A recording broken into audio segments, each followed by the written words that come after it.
Halo, selamat malam. Perkenalkan kami dari kelompok 5. Kami akan mempresentasikan presentasi tentang Pancasila sebagai dasar negara. Saya sebagai perwakilan dari kelompok 5, Teresa Apriani. Saya Aldo Pendi. Saya Fadila Rehantalita. Oke, kita mulai presentasinya ya. Pertama-tama, kita akan mempresentasikan Pancasila sebagai dasar negara Republik Indonesia.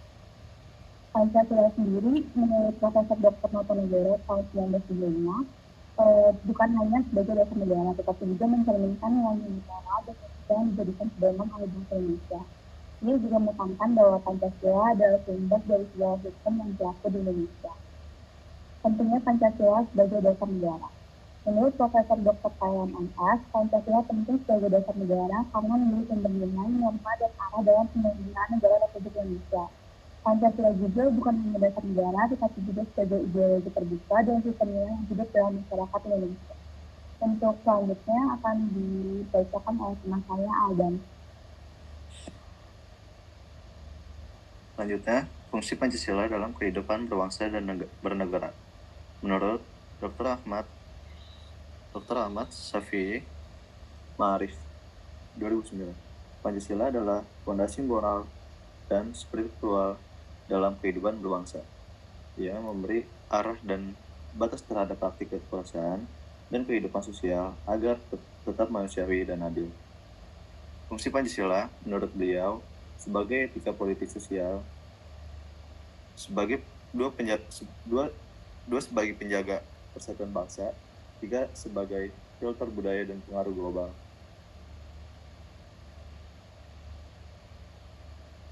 Selanjutnya, penerapan Pancasila dalam kehidupan sehari-hari. Menurut I.R. Soekarno 1945, Pancasila bukan hanya ditulis dan dihafal, tetapi untuk diamalkan dalam seluruh sendi kehidupan bangsa. Menurut beliau, ada 3 penerapan Pancasila di kehidupan sehari-hari. 1. Gotong royong sesuai sila ketiga dan sila kelima. Soekarno menekankan pentingnya semangat gotong royong dalam membangun bangsa dan bekerja sama tanpa pamrih kepentingan besar.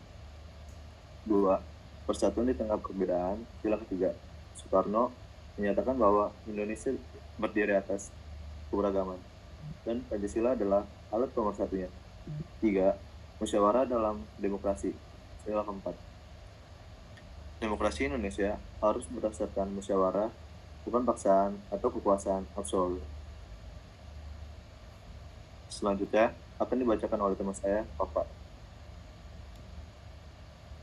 Tantangan implementasi Pancasila. Menurut Dr. Yudi Latif, 2011, tantangan implementasi Pancasila terletak pada kesenjangan antar nilai normatif yang terkandung dalam Pancasila dengan praktik institusi politik, ekonomi, dan sosial yang belum mencerminkan nilai-nilai tersebut secara konsisten.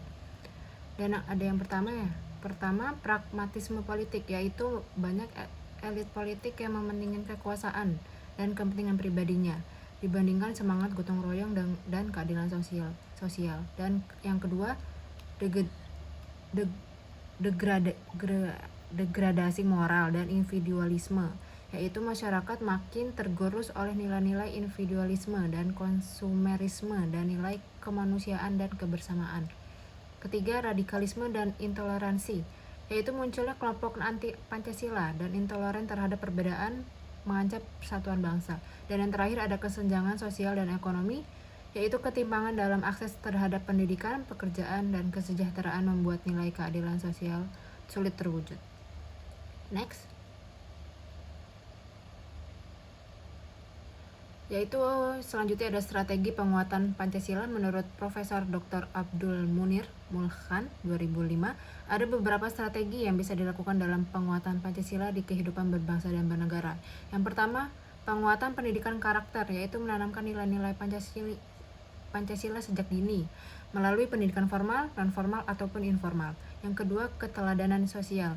Para pemimpin dan tokoh masyarakat harus menjadi teladan dalam mengamalkan Pancasila. Yang ketiga, pengembangan budaya lokal, yaitu melestarikan kearifan lokal sebagaimana bagian dari Sorry. Yang ketiga, pengembangan budaya lokal, melestarikan kearifan lokal sebagai bagian dan pembumian nilai-nilai Pancasila dalam konteks budaya Indonesia. Dan yang terakhir, penerapan nilai dalam kehidupan nyata, yaitu Pancasila harus hadir dalam kebijakan, perilaku sosial, dan hukum negara, bukan hanya dalam simbol dan WAC. Selanjutnya yaitu kesimpulan. Kesimpulan pada materi ini adalah Pancasila adalah dasar negara yang mengarahkan kehidupan berbangsa dan bernegara. Secara ideologi, Pancasila harus terus dipahami secara mendalam, diamalkan secara nyata dan dijaga dari penyimpangan.